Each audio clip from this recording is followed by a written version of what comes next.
In this course, you'll learn how to use Seedance 2.5 to build a complete 1-minute animated film. We'll work with multiple references, direct changes between shots inside the same generation, maintain visual consistency across several clips, correct specific moments, and finish the project through a complete editing workflow. To put these techniques into practice, we'll tell a simple story. A young boy runs through a dark forest with his sick dog in his arms, searching for a witch who may be able to save him. Seedance 2.5 can generate clips of up to 30 seconds, work with up to 50 reference assets, generate several shots within the same video, create native sound, and support more targeted corrections. In this first episode, we'll prepare the references, configure the video generator, and create the opening section of the film. From home, open spaces and create a new space. The first step is to upload the references we prepared before starting the video workflow. For this project, we have 3 characters: a witch, a young boy, and his dog. We also have 2 locations: the forest, where most of the story takes place, and the witch's house. We won't cover the complete process of creating these references in this course, but it is useful to understand how they were prepared. For each character, we first created a character sheet. This gives the model more information about the character's proportions, clothing, facial features, and overall design. We also created a wooden stick for the witch and included it together with the character. We then used those character sheets to create additional images of the characters inside the environments where they will appear. References are especially important when the same characters and locations need to appear across several generations. The prompt describes what happens. The references help define who appears, where the action takes place, and how those elements should look. Together, they give the model a stronger foundation for maintaining visual consistency. This diagram shows the difference between start and end images and references. A start image defines how the clip begins, while an end image defines how it ends. References help maintain the appearance of characters, objects, and locations throughout the generation. Later, we'll use both approaches when correcting a specific part of the film. Our finished video will be approximately 1 minute long. Because Seedance 2.5 can generate clips of up to 30 seconds, we could build the film using 2 longer generations. For this project, however, we'll divide the story into 4 sections of 15 seconds. Longer generations give the model more time to develop a scene, but they also give it more time to drift from the references, change small visual details, or introduce unexpected elements. Working in shorter sections gives us a better balance between duration, consistency, and control.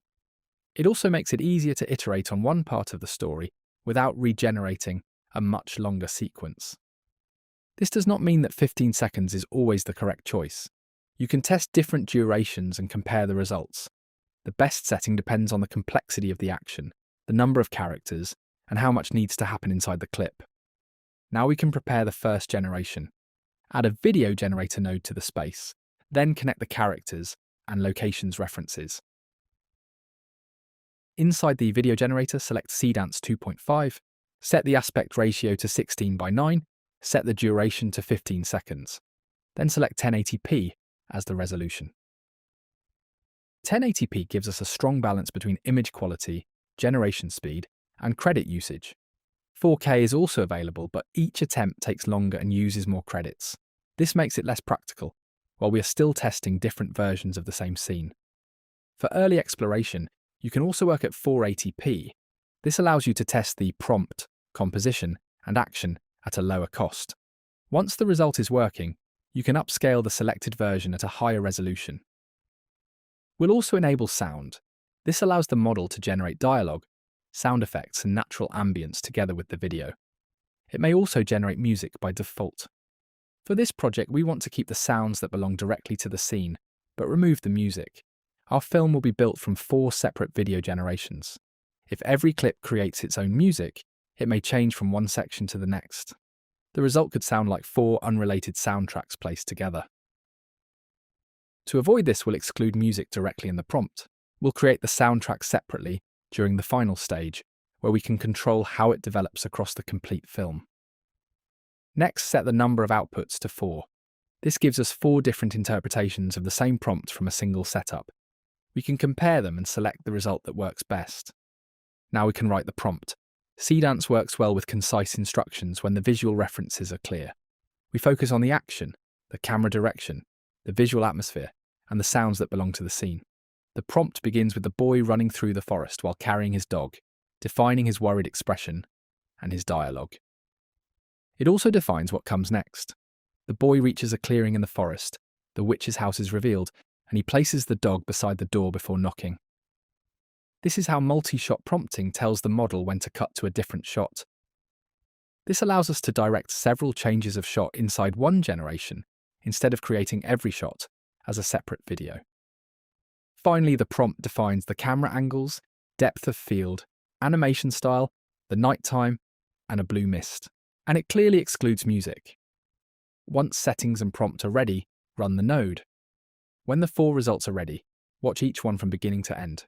Do not judge them only by a single frame. Look at how clearly the action develops across the full clip. Check whether the boy and the dog remain recognizable after each cut. See how closely the forest and the witch's house follow their references. And pay attention to whether the action remains clear when the camera changes to the next shot. The goal is to choose the version that offers the best overall balance. Iteration is a normal part of this process. You may need to adjust the prompt or generate another group of options before finding the result you want. In this course, we'll show the final clip selected for the film, but each selected clip may come from several rounds of testing. This part of the workflow requires patience, comparison, and refinement. We now have the opening section of the story. In the next episode, we'll generate the remaining clips, maintain continuity between them, and correct a specific visual error without rebuilding the complete sequence.